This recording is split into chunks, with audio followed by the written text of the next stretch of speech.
जी दोस्तों, तव्हांखे भलीकार चवंदा पंहिंजे चैनल सिंधी लाइव में। पोयनि चंद सालनि खां जॾहिं खां सिंधी सकाफ़ती ॾियारो मल्हायो पियो वञे त उन में कुझु अहिड़ा सिंधी बि आहिनि जेके उन अमल जी मुखालफ़त पिया कनि। सकाफ़त रक़्स करणु, झुमरियूं पाइणु ऐं मौसीक़ी वग़ैरह जो नालो न आहे। उन सोच खे ग़लति साबित करण लाइ मूं ही उनवान खयो पंहिंजे वीडियो ठाहिण लाइ त सकाफ़त जी तशरीह कजे।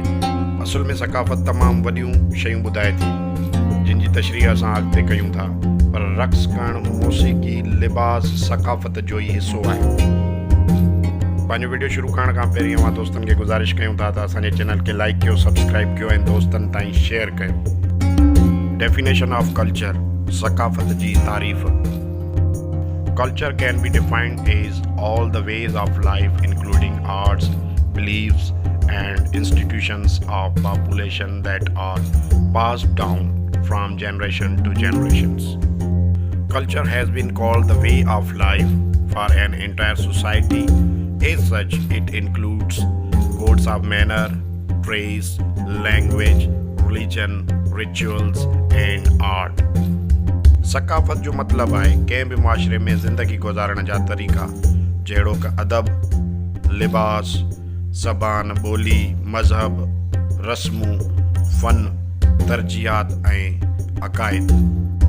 जी दोस्तों, त हीअ डेफिनेशन हुई हिकु अंग्रेज़ स्कॉलर जी, जंहिं असांखे ॿुधायो त कल्चर यानी कि सकाफ़त छा थींदी आहे। हूअं त दुनिया जे मुख़्तलिफ़ स्कॉलर्स सकाफ़त यानी कि कल्चर खे डिफाइन कयो आहे, उनजी तारीफ़ बयानु कई आहे। हाणे असां ॾिसंदासीं त सकाफ़त यानी कि कल्चर खे सिंधी स्कॉलर्स कहिड़ी रीति बयानु कयो आहे, कहिड़ी रीति उनजी तारीफ़ कई आहे। सिंध पाकिस्तान जी हिकु नामवर शख़्सियत, हिकु Namvar scholar doctor Ghulam Ali Alana, जंहिंखे दुनिया जी अलाना जे नाले सां बि सुञाणे थी। अलाना साहब सकाफ़त यानी कि कल्चर खे तमामु सुहिणे नमूने सां बयानु कयो आहे। सकाफ़त हिकु मुकमल नक्शो आहे इंसान जे वर्ताव जो यानी कि बिहेवियर जो। हिकु इंसान या इंसाननि जो हुजूम हिकु मुआशरे यानी कि माहौल में कहिड़ी रीति अमल करे थो। सकाफ़त नालो आहे ज़िंदगी गुज़ारण जे तरीक़े जो। कहिड़ी रीति इंसान सोचे थो, महसूस करे थो, हुन जा अक़ीदा छा आहिनि, हू पंहिंजे मुआशरे मां छा सिखे थो ऐं पाण खे माहौल में कहिड़ी रीति तरतीब ॾिए थो।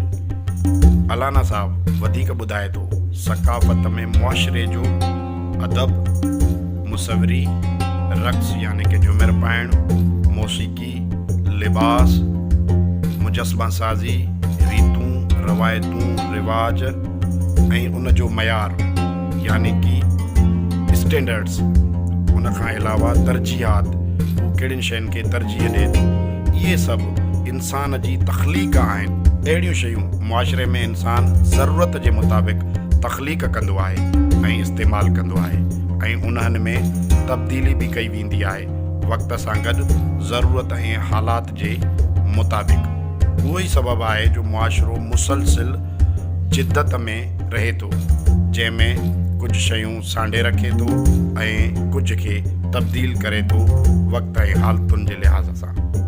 जी दोस्तों, त हीअ हुई डेफिनेशन कल्चर जी यानी कि सकाफ़त जी।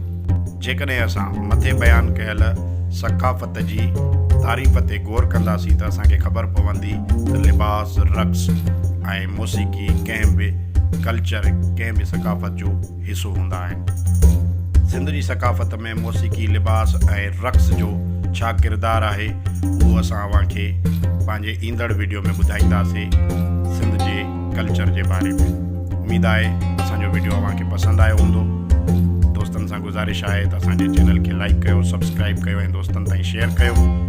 वॾी महिरबानी, लख थोरा। जी लतीफ़, जय झूलेलाल।